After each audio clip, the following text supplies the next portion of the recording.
Սիրելի հայրենակիցներ, այս ընտրություններն առաջի անգամ ցույց տվեցին, որ Հայաստանի վարչապետը այլևս չունի ժողովրդի մեծամասնության վստահությունը։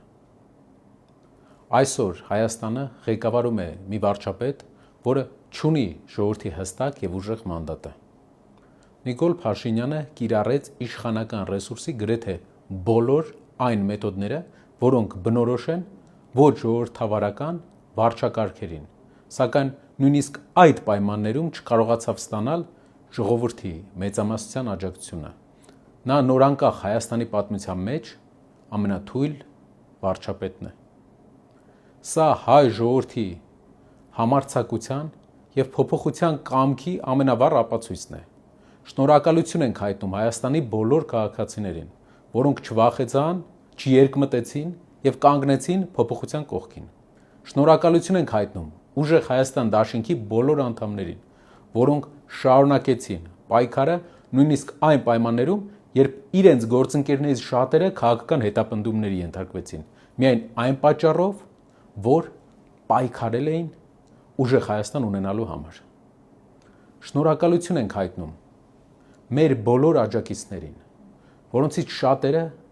բացահայտ կանգնեցին մեր կողքին, անգամ վտանգելով իրենց աշխատանքն ու ապագան։ Յուրաքանչյուր քաղաքացու, որը քվեարկեց ազատ եւ արդար ընտրությունների, օրենքի գերակայության եւ Հայաստանի արժանապատիվ ապագայի համար։ Այս ընտրություններից հետո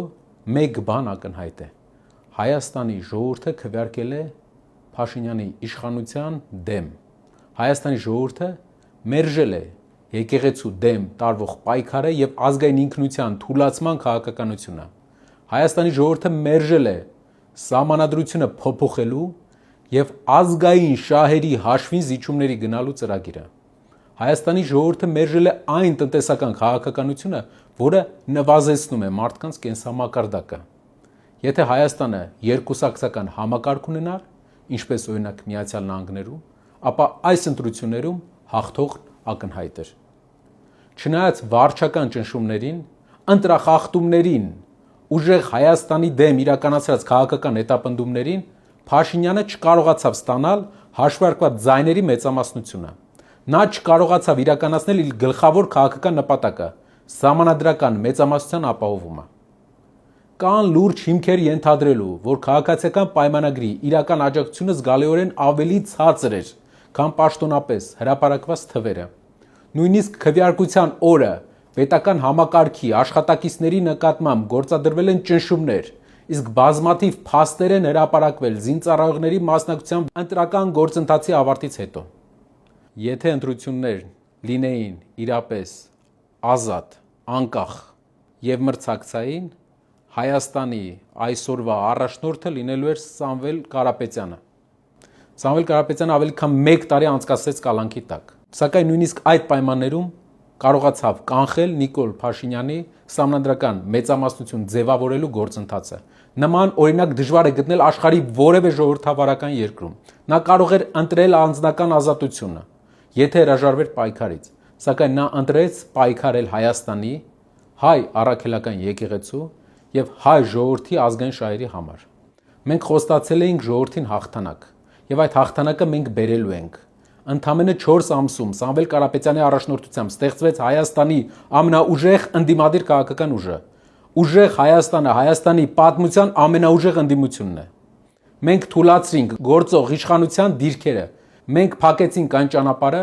որով Փաշինյանը ցանկանում էր ստանալ սահմանադրական մեծամասնություն եւ իրականացնել իր քաղաքական ծրագրերը։ Եվ այսպես, այսօր մենք ուզում ենք հայտարարել մի բան. ազգային ժողով գնալու թե չգնալու մասին։ Որոշումը ընդունելուց առաջ մենք քննարկել ենք 2 սցենար։ Առաջինը՝ գնում ենք ազգային ժողով եւ դրանով օրենսդիրում ունենում ենք ներկայացվածություն, երկրորդը՝ չենք գնում ազգային ժողով եւ չենք ունենում ներկայացվածություն։ Նայեցինք տարբերակ փողոցային պայքարի։ Եթե փողոցում հայտնվում էր 70-80 հազար մարդ, ապա այդ պարագայում մենք ազգային ժողովում չէինք ունենում գրեթե մեկ падգամավոր, որը կքվեարկեր մեր բերվող փոփոխության օգտին։ Քաղաքացիական պայմանագիր կուսակցության եւ ընդդիմության ձայների համեմատության տարբերությունը այնքան շատ էր, որ գործնականում անհնար էր հասնել օրենսդիրի միջոցով իշխանափոխության փողոցային պայքարի արդյունքում։ Եթե գնում ենք օրենսդիր եւ չի լինում փողոցային պայքար, այդ ժամանակ գրեթե անհնար է բանակցային պրոցեսների միջոցով իշխանական պատգամավորներին բերել այն կարծիքի, որ պետք է փոփոխություն։ Այդ իսկ պատճառով մենք եկանք մի կարևոր եզրանկման, որպեսզի Հայաստանում տեղի ունենա կարևոր փոփոխություն, պետք է երկու կարևոր բան՝ փողոցային պայքար եւ ազգային ժողովում օրենսդրում ընդդիմության մեծ ներկայացվածություն։ Այս համակցությունը կբերի մեծ փոփոխության։ Իհարկե, դա պետք է լինի մեկ անգամ, մեկ օր եւ վերջնական։ Մենք չենք պատրաստվում մարդկանց հրավիրել փողոց այն ժամանակ, երբ չենք տեսնում հնարավորությունը մեծ փոփոխության։ Մենք պատրաստվում ենք մարդկանց հրավիրել փողոց այն ժամանակ, երբ կտեսնենք մոտ հնարավորությունը փոփոխության։ Եվ օրենսդիրի եւ փողոցի համակցության արդյունքում մենք կունենանք լեգիտիմ եւ խաղաղ փոփոխություն։ Այսպիսով մենք եկանք մի հայտարարի, որ ճիշտը մեր կողմից, մեր ուժի կողմից մանդատների վերցնելն է եւ ներկայացվածությունն է ազգային ժողովում, որպեսզի ապահովի այն ներկայությունը, որը վաղը կաջակցի փողոցային պայքարին նաեւ։ Հիշեցնեմ, որ ուժեղ Հայաստանը եւ ընդհանրապես ընդդիմությունը այսօր պատմականորեն ամենաշատ ձայներն է ստացել Փաշինյանական իշխանության ժամանակահատվածում։ Հայաստանում իրական ընդդիմադիր դաշտում ազգային ժողովի ընտրությունների ժամանակ վերջին ժամանակներում ամենաշատ ընդդիմադիր ձայներ հավաքած ուժը ուժեղ Հայաստանն է։ Եվ սա ապացուցում է մի բան, որ մեր հայրենակիցները վստահեցին մեզ, իսկ մենք երբեք չենք հիասթափեցնի մեր հայրենակիցներին։ Անկամ եթե երբեմն մեր քայլերի մեջ մեր հայրենակիցները տեսնեն զգուշություն, վստահ եղեք, որ այդ զգուշությունը հուսախաբ չանելու համար է։ Ուզում եմ հատուկ նշել, որ մանդատների վերցնելը չի նշանակում ազգային ժողովում այս համամասնության լեգիտիմության ճանաչում։ Քաղաքացիական պայմանագիր կուսակցությունը ներկայացված է ավելի շատ ներկայացուցիչներով, քան պետք է լիներ, եթե լինեին օրինական եւ արդար ընտրություններ։ Մենք չենք ճանաչում քաղաքացիական պայմանագիր կուսակցության ներկայացվածության թվաքանակը, ներկայացվածությունը ազգային ժողովում այս կազմով։ Սա ընտրախախտումների հետևանք է։ Եվ ուզում եմ մեր հայրենակիցներին վստահեցնել, որ մեր սկսած գործը մենք ավարտին ենք հասցնելու։ Մեր ճանապարհային քարտեզը պարզ է։ Փաշինյանը առաջի անգամ կորցրեց ժողովրդի մեծամասնության վստահությունը։ Նա կորցրեց սահմանադրական մեծամասնություն ստանալու հնարավորությունը։ Մենք կսկսենք մասնակցել համայնքային ընտրություններում եւ կշարունակենք ընդլայնել ժողովրդի վստահությունը։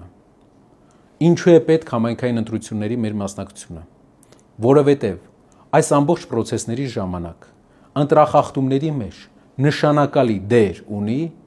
համայնքներում քաղաքացիական պայմանագիր կուսակցության տեղային ներկայացուցիչների վարքագիծը եւ ճնշումները։ Մենք պետք է կտրենք քաղաքացիական պայմանագիր կուսակցության թևերը Հայաստանով մեկ,